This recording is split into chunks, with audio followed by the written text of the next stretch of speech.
everyone. Today we're going to learn step by step on how to purchase your first home.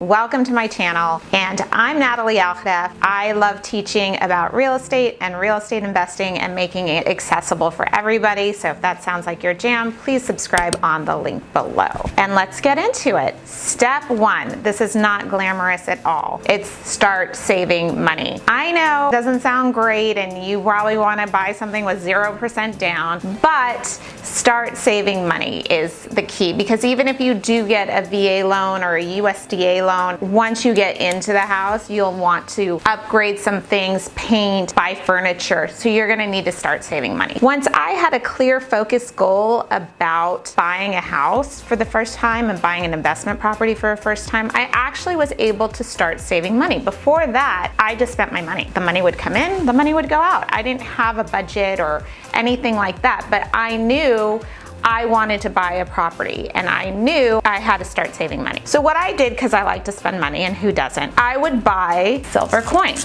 This is the first silver coin I actually purchased. I knew, okay, at least this is a start, this is an investment, I can start buying coins. And once I got enough coins, I upgraded and I started buying silver bars because I still wanted to invest in something. And then I upgraded and started buying gold coins. And this to me was saving money, right? So once I got used to saving money, I actually started saving money in my bank account. But until then, I felt like I needed to purchase something to actually start saving money. Now, it's not my expertise on saving money. I will link some great YouTubers who talk about how to save money in their videos below. But that's gonna be your first step, is start saving for that down payment. Step two, get pre-qualified. This is the time to talk to multiple lenders and see what loan products work for you. They'll also be able to advise you on how much down payment you need, what your loan amount will be, how much mortgage your payment will be, and if you need to increase your credit score, and advise you on that as well. So this is the time to talk to it and get pre-qualified or pre-approved. They now give you their blessing to go shopping. The world's your oyster now.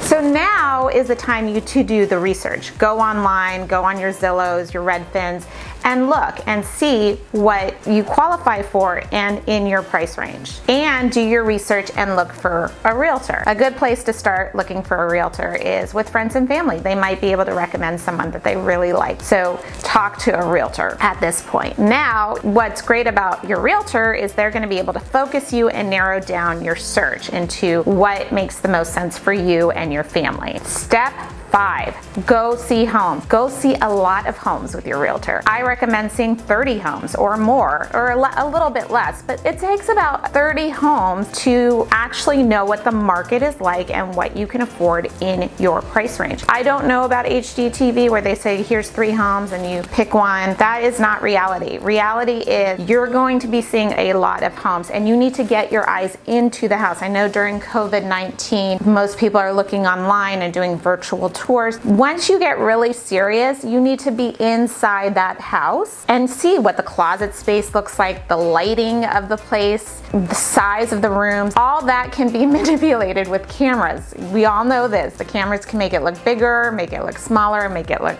brighter. So you need to be inside that house before making that offer. The next step is making the offer and be familiar with the contract. Your realtor is going to help you with the contract, and every state has a different contract, but there's pretty much 4 contingencies. 1 is going to be your inspection contingencies, and 2 is going to be an appraisal contingency, 3 is going to be your loan contingency, and 4 is a disclosure contingency. I can talk more about that in another video. If you guys like that, let me know, and then I can make a contingency video on that. Next, very rarely will your offer get accepted as is. Even if you make the cleanest, most beautiful offer, it might not get accepted. You'll probably get a counter. It might clean up a few terms. It will probably be countered. So you're going to go back and forth and negotiate. Now your offer gets accepted. Yay! We're in escrow, right? Okay, the next step, step 8, is getting your money into escrow. Some places call it title, some states call it, so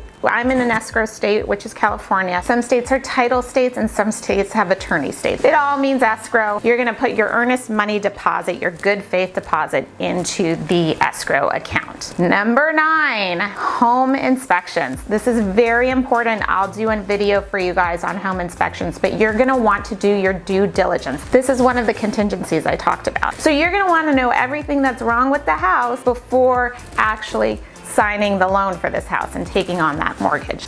This is a point in time where you can see if you want to continue forward and get your earnest money deposit back. If you don't, if it's too big, too much, you know, things fall out of escrow all the time. That's another thing they don't show you on HGTV, is properties fall out of escrow and you go look for another house. It's okay. It's pretty common and pretty normal. Step 10 is negotiating again. So we negotiated at the beginning. Now we're negotiating in the middle. You found things that are wrong with the house. You can ask the seller to fix those items. You can ask for a reduction in the sale price, or you can ask for credit toward closing costs. Now, it's going to depend on the state that you live in, what is most common for that state. In California, we try not to fix anything. We take a reduction in the sales price or give a credit to closing. Other states I know are different and they have the seller actually fix the work in the property. So you need to talk to your realtor. Your realtor will know what is most common and the best practices for your state that you live in. Step 11. This is interesting. This is called a title search / title insurance. Every state again is different, but you're going to want to do a title search. This is not something you do specifically. This is something the escrow officer is going to do, your title officer or your attorney is going to do for you. And you're going to want to make sure you have a clean bill of health, that once you close on the property, you will want to have clean title, which means nobody can come back to you, dad's, brother's, uncle's, grandparents' dog,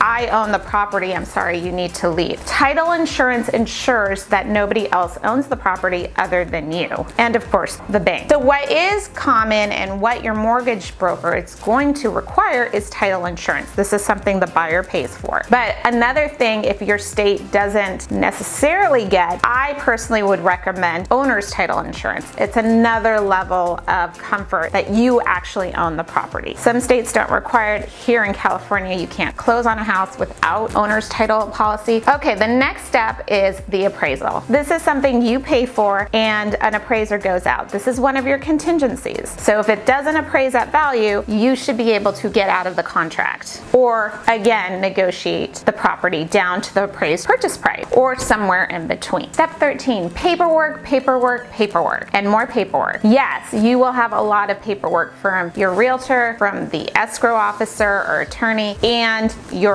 mortgage broker. Now your mortgage broker is going to ask for the same piece of paper 5 times. Just go ahead and give it to them. It's annoying, I know, I've gone through it, but just go ahead and give it to them. And if they're not asking you for the same piece of paper 5 times that you already gave it to them, they're actually a very good mortgage broker. So be impressed with them. Within this step, there's the financing contingency. You need to make sure that you qualify for the loan at this point. If you don't qualify at the end, for example, if you bought a Maserati right before you close and you can't afford it, the lender's going to be, we don't like that, we're not giving you the money. If that happens, don't worry, they'll just refund you your earnest money deposit because that's another contingency. So lots of paperwork to get through. Don't worry, everybody has to do it. Home insurance. This is step 14. Some people don't think about this step. It's an important step. Your lender is not going to lend to you unless you have your home insurance. You don't want the house anyway unless you have home insurance, so it's a good thing. A place to start is with your car insurance. You might want to start there. However, I don't necessarily go with those ones like Geico, Progressive, AAA for your house because they don't always give you the best rates. They give you great rates for your car, great. So just shop around and look for the best insurance for your situation. Loan docs and down payment. We're seeing the light at the end of the tunnel. This is when you sit down and sign all the loan docs. There's about 100 pages or so to go through, and you're going to do that in front of a notary. I know every state is different,